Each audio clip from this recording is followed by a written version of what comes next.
So for my project, I really wanted to focus on the use of digital tools in the classroom setting, but in a very realistic point of view.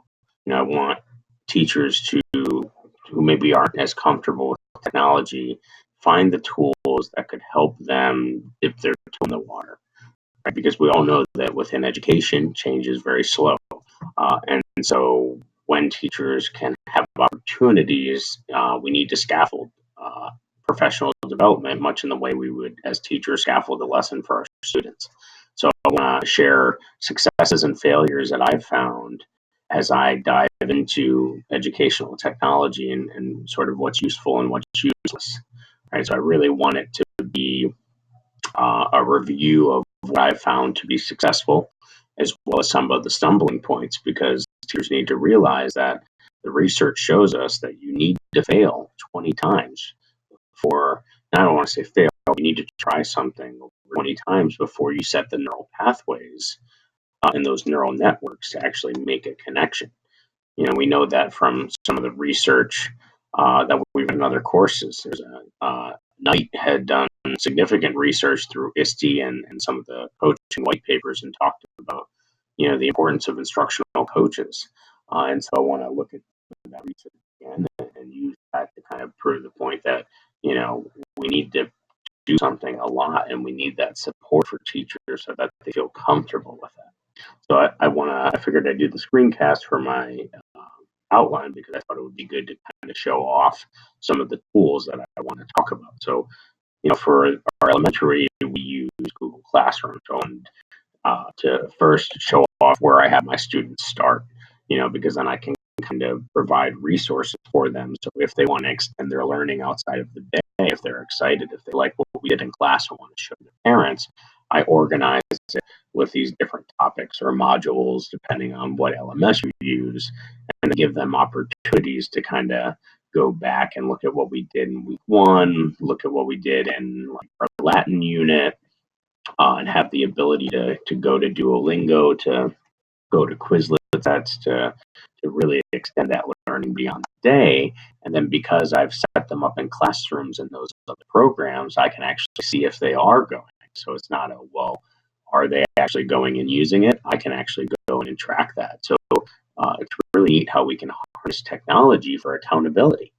And and for myself personally, I hadn't used technology a lot. So in my article, I want to start with my own personal anecdote and my own journey with technology and how I went from sort of Flintstones to Jetsons, and how that was a choice I made and how that wasn't something that is unattainable for them. The other is I drive a lot of my lessons through Europe, so really going to focus on this tool in particular. So let me share with you one of the ones that I've used recently, because I believe that this, I send them the link through Google Classroom, and then I really drive my lesson and I bring in other technology pieces like Flipgrid and Duolingo through this. So here's an example of what I did for week one for our German unit. So I've been teaching world languages, but I teach all four. This was a really new position. I've only had it for about a month and a half. And I'm in three elementary classes, teaching over 300 kids weekly. And so I had to find a way that I could provide a consistent and easy way to provide content, but also to get formative assessments and to get an interactive feel that engages these kids. And in our school, we've recently been diving into one-to-ones, and we're pushing that down to degrees. So access to iPads and Chromebooks, and I want to make sure that we're using those to the fullest of their ability. And so I want to empower our teachers to find the tools that work for them and their style, and that not only alleviate their workflow, but also help engage kids. And so, I always start off with sort of our plan. I always want to take them somewhere. So now we're in Germany each week. I take them to a couple different sites, and I'm trying to shake up, their personal bias of what they might know. And I joked in the class, like when I say Germany, do you think of Bratwurst or Lederhosen or Adolf Hitler and Nazi Germany? We're sort of guided by our own perspective. and nobody had ever been to Germany, so obviously we have a skewed vision of that.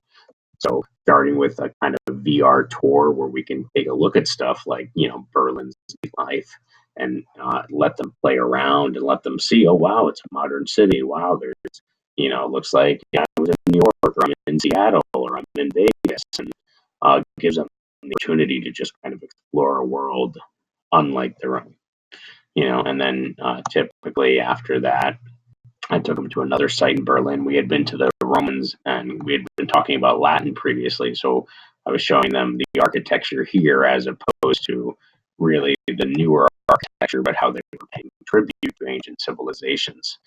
And I was able to say, well, let's get out of the city and let's take a look at, 33% of Germany is woodlands.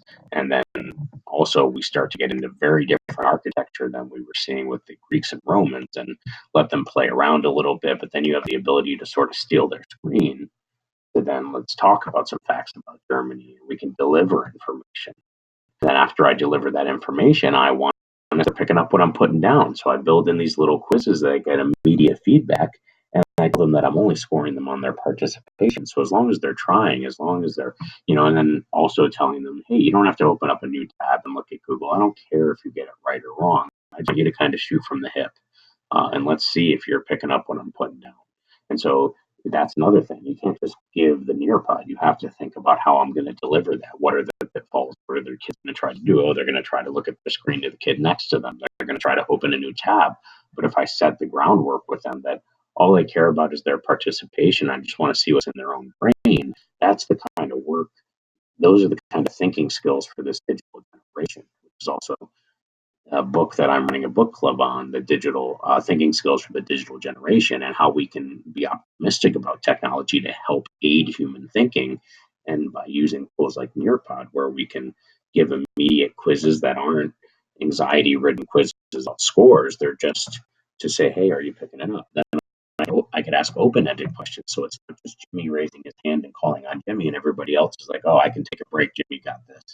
Now all of a sudden, all 20 of them have to answer this question. And this question in particular was really cool because it was asked a German teenager in life a question about Germany. Well, we have a German foreign exchange student. And so I took these questions, then put them in a Flipgrid. And I asked the German exchange student if she would be willing to go through those responses and answer them. She was so mature, and she went and made all of these wonderful videos talking about all sorts of stuff about the Autobahn. Do people die on it because you drive without a speed limit? Or, oh, you can go to college for free in Germany? Really? Is that true? And so she just dived into those topics. So when I asked that question of all of my classes, there was a question that came up about what were you taught about your perspective of Nazi Germany and Hitler. I was taken aback. Like, I was expecting them to ask about Fortnite and what food she liked. This was a really profound question. And so I told Leonie, the exchange student, saying, I would love it if you would come up with a response if you're comfortable.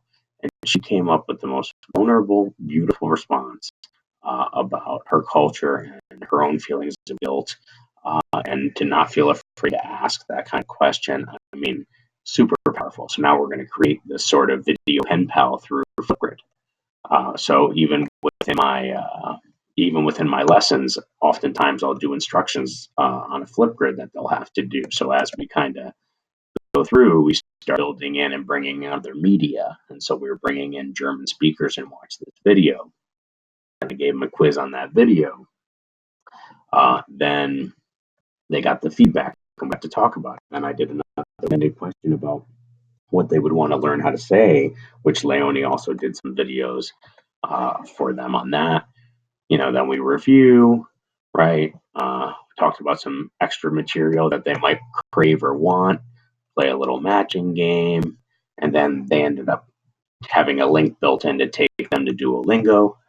And then I even asked them a poll question about what language they would like to study if they had to pick right now.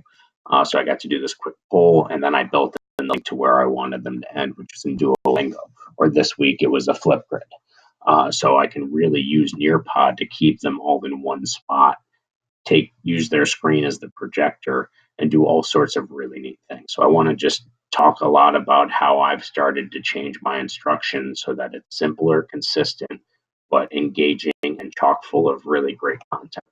And then ultimately, my goal would be to write for Edutopia. And so, obviously, I want to follow these guidelines, which won't be a problem and will be perfect by the end of the class. So that's sort of my plan. Fits in right with what I'm doing with my school, with my innovation plan, with all of that. It's just the perfect idea. So I'm really excited about it. So thanks for listening.